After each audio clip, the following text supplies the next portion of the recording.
Thank you for tuning in to the best parenting show on the internet, Post Daily Dose. It's the Post. It's the Post. It's the Post. The Post Daily Dose. It's the Post. It's the Post. It's the Post. The Post Daily Dose. It's the Post. It's the Post. Hey Facebook, happy Sunday. Hope that you all are doing well. It's a great day here. Kristi, Saul, the co-founder of the Post+Institute, the leader of the Parenting Inner Circle, and the head parenting coach for the Post+Institute, coming at you live after church. I just really like doing that because I always feel so settled and connected and plugged into love after church. What I want to talk about today, though, it wasn't really any. Actually, there were some things in church with my church family that happened today, but it wasn't really anything that was in the sermon. So that's kind of an interesting shift. I think maybe that just speaks to my really being plugged in. You know, when you get plugged in places, you don't just show up to be part of the audience, so to speak. You show up and you start getting plugged into the people in your environment and their needs. And so whether that's, walking into your local, I'm getting ready to go to the store, so I'm going into the dollar store, whether or not that means walking into your local dollar store and just, being actually aware of the people around you and just sort of plugging in terms of just offering love and kindness, maybe just from your heart or from your eyes. So today, though, there were some experiences with my church family, and I'll get to that in the story that I'm going to tell. But my topic is regression to begin with, and the understanding that regression. It's funny because when I actually read it, I thought about how there's some people who actually practice and study past life regression. And, we can't even really wrap our brain around the idea that we can be regressed just within our own lifespan, that we can be in a situation and get triggered. And in that emotionally triggered place, we'll begin to behave as if we are in a place from our past. And so I'm going to talk about that. Let's start, I think, by just talking about that as adults, because sometimes, we're all about us. So all about us for a minute. Let's just take, for example, somebody who has gone through divorce, because lots of adults have gone through divorce. And then you start trying to be in relationships with people. And it can be difficult because when they start getting close to you, then you get scared because your old wounds from past relationships, you're still working on those and trying to figure out how to trust and what kind of new relationships you want to build. And you're still analyzing, what did I do wrong in this one? Or did I do anything wrong? And how do I do it better this time? And, Facebook is just filled with memes about it. Good God, so I know it's a big deal. We're all working on ourselves, and we all understand that adult to adult, we realize how we get triggered, and then we put up barriers and get defended and get protective of ourselves. So then the same thing even happens for children, that they'll be doing something and then something will happen. They'll get stressed out. They can't articulate it, and they don't sit and process it at that cognitive level that you and I might. They don't step back and go, oh my God, when my truck ran into the refrigerator, it reminded me of the time that so-and-so came and stomped on my toy. Right? They don't do that. They're kids. So they're just in the moment and they're emotional. And because their brains are so much more emotional than ours, they can regress. And it's so amazing when you can just step back and know this reality and just step back and sort of observe it taking place. And then just, sometimes if you're in the parenting role, what you might do is one thing. But in these stories, I was really actually just in an observer position and asking, what can I add to this situation? Because it wasn't my place, it wasn't my position, it wasn't my role to directly intervene. So one of the stories was on Friday, I am doing a parenting parenting group here in my community, and I love it. It's so awesome. I love that I found a place that I can kind of pour into, but then I also love the way the women in this group pour into me. I'm learning so much, and it's through the She Brew Stand in the Gap ministry that's here in my community. And so the women I'm working with are women who've been incarcerated, and they're coming out of prison. They're entering this program where they are sort of plugged into a family. It's a little, it's almost like a little subculture of my community, actually, which is pretty cool. So I'm plugged in there, and I'm learning about myself, and I'm learning about these women, and it's just, their stories are phenomenal, phenomenal. And so one mom is, she's getting her kids back, and they're working on reunification. And back in the day, I was a home-based therapist, and so that's just like it's like right up my heart.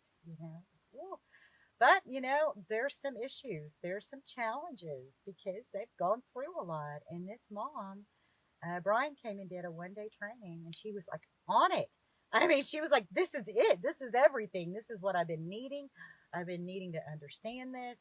This just fits everything because my kids are struggling. They just keep acting out. Everybody around me is telling me to spank them, but I know when I spanked them, it just made them act worse, and I could feel how upset they were. So I don't want to do that. I'm trying to do something different."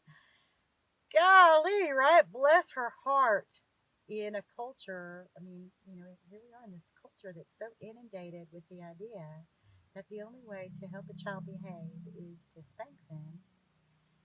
And she's coming out of incarceration, and she's talking about living in survival.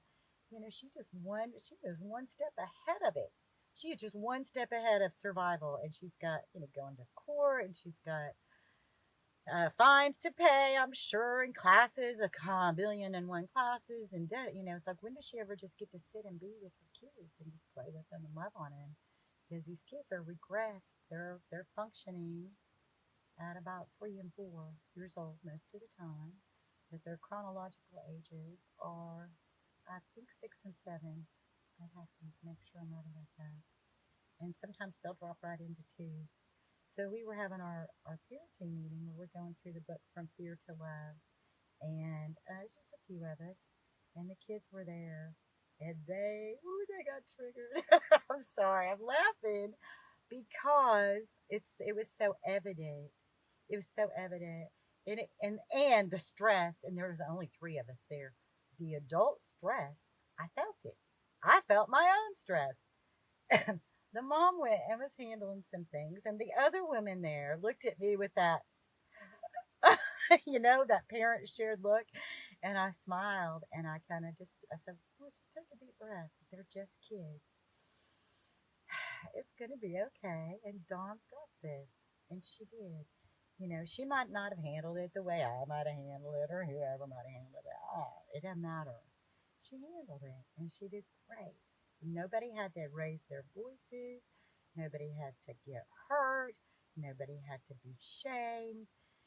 And so I was just, the way that somebody who was literally, she was like living in survival. And yet she just took a deep breath and figured out how to handle this little stressful situation.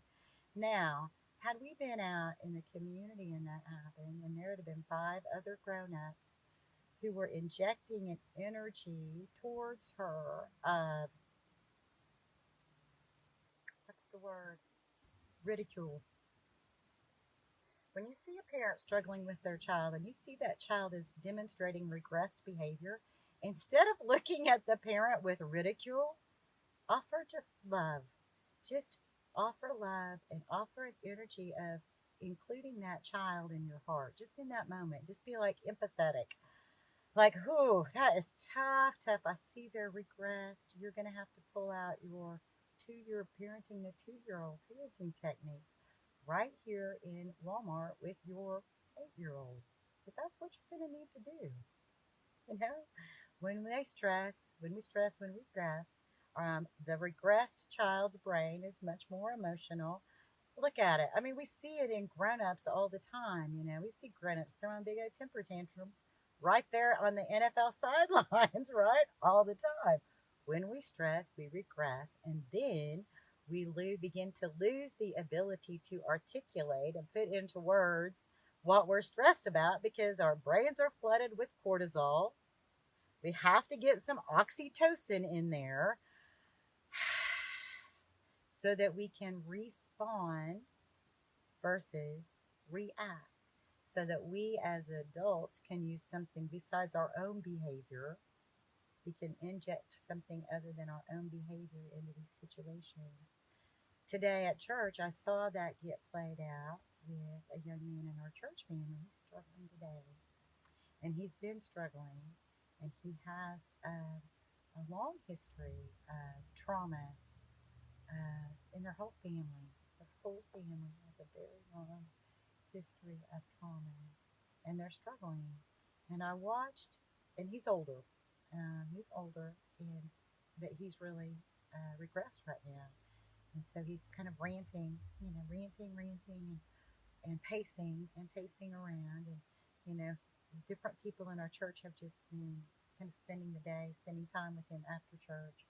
And so he'd kind of go, I'd find him and, I'd talk with him a little bit, talk him down a little bit, love on him a little bit. And then he'd get anxious and stressed and he'd just go, flee. He would flee. His fight, flight, and flee mechanisms are completely activated. So he would flee me and go to another place, and maybe another person was there that he'd connect with, or somebody else would sort of just, and this was, I don't know that any of us realized it until I was kind of talking to everybody and just kind of observing that we'd all stationed ourselves, not really intentionally, just to be present and to be responding to the need that we were seeing, the need for him to be comforted, for him to know that his feelings were being heard, so that he didn't have to drop into deeper behaviors.